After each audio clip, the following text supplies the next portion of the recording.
अस्सलाम वालेकुम students. Biology में एक topic relationship of biology with other sciences.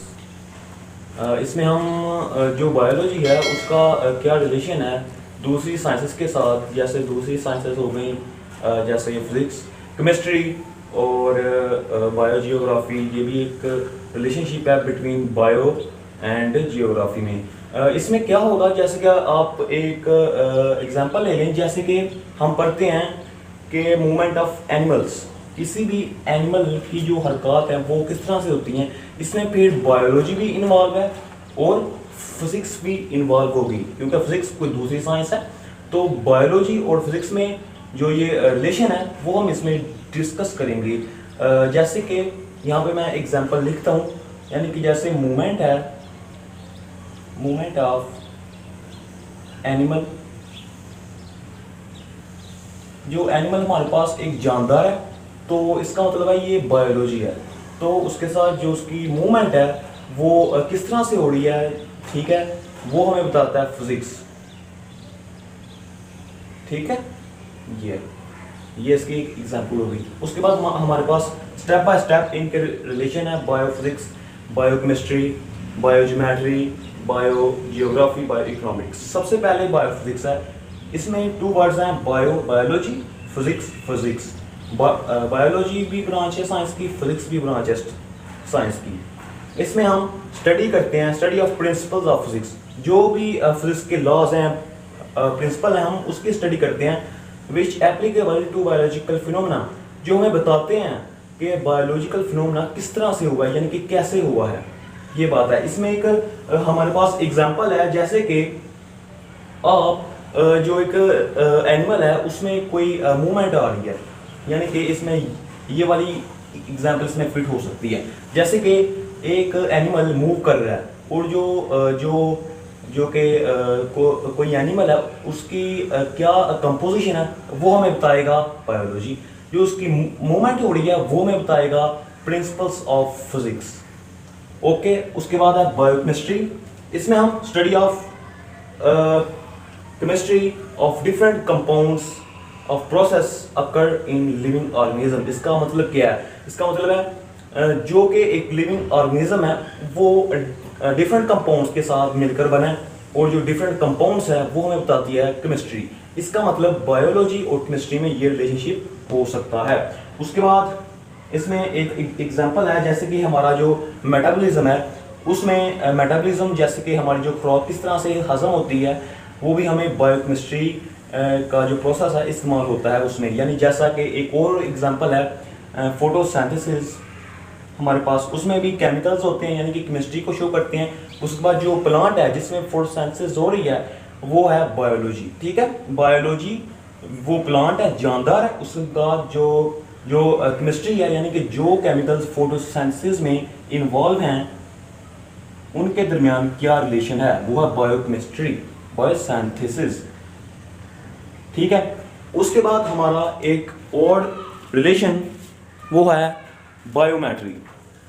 Biology, मैट्री ये निकला है मैथमेटिक्स। इसमें हम study of biological process using mathematical techniques and tools. इसमें हम जो भी बायोलॉजिकल प्रोसेस है, यानी कि किसी भी लिविंग ऑर्गेनिज्म में हो रहा है,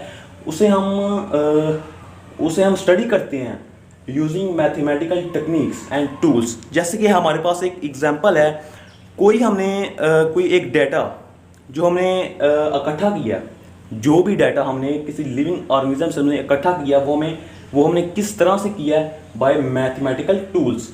वो लिविंग ऑर्गेनिज्म वो है बायोलॉजी, ठीक है, उसमें बायोलॉजिकल प्रोसेस हो रहे हैं और उसमें जो डेटा है वो हमने इकट्ठा किया बाय मैथमेटिकल टूल्स, यानी टेक्निक्स या टूल्स। उसके बाद हमारे पास बायोजियोग्राफी आती है।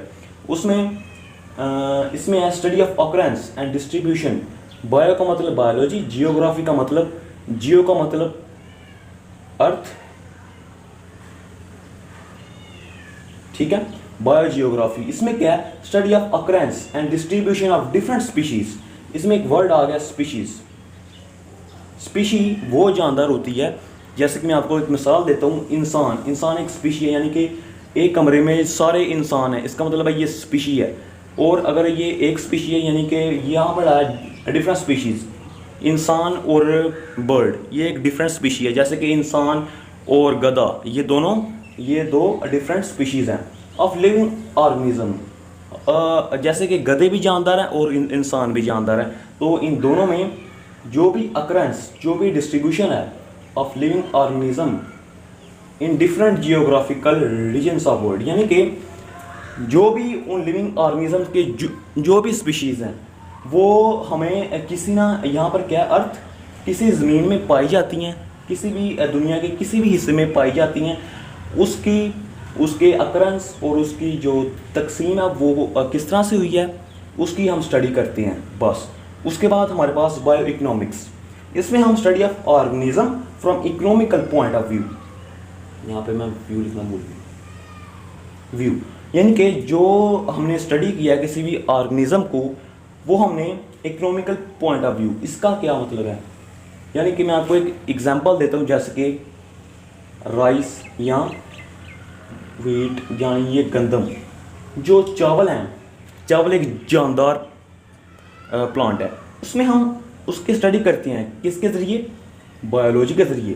फिर जब वो राइस अब उगी है, ठीक है, उसने अब ग्रो किया है, तो उसका कितने दाने उगे हैं, यानी कि कितने प्लांट्स उगे हैं, यानी कि उसमें क्या हमें प्रॉफिट हुआ है, कितना हमने पानी डाला था तो हमने तो हमारे पास प्रॉफिट आया, यानी कि उसकी फिर वैल्यू क्या हो गई, यानी उसकी जो कीमत है वो क्या होगी, उसके पॉइंट ऑफ व्यू। वो होता है इकोनॉमिक। इकोनॉमिक का मतलब ही ये है, यानी कि जो हमारे पास एक चीज़ है उसकी वैल्यू कितनी है, हाँ, तो उसके बाद जो उसका जो प्रॉफिट आया वो हमारे पास कितना है। इसमें लॉस और गेन दोनों आ सकते हैं इकोनॉमिक में, ठीक है। ये बच्चों हमारे पास हमने ये पढ़ लिया। इसमें सिर्फ 5 ही थे relationships between bio and other sciences. तो आपको ये शॉर्ट में भी आ सकता है, कोई एक पूछेगा इसमें तो आपने शॉर्ट बताने हैं, या आपको कोई 2 शॉर्ट में कोई डिफरेंस पूछ सकता है तो आपने लिख लेने हैं। तो ठीक है बच्चों, आज के लिए इतना काफ़ी। अगर आपको मेरी वीडियो अच्छी लगी हो तो इसको लाइक कर दें। तो अगर आपको इस तरह की और वीडियोस चाहिए तो मेरे चैनल को सब्सक्राइब करना मत भूलें। मुझे अपनी दुआओं में याद रखिएगा। अल्लाह हाफिज़।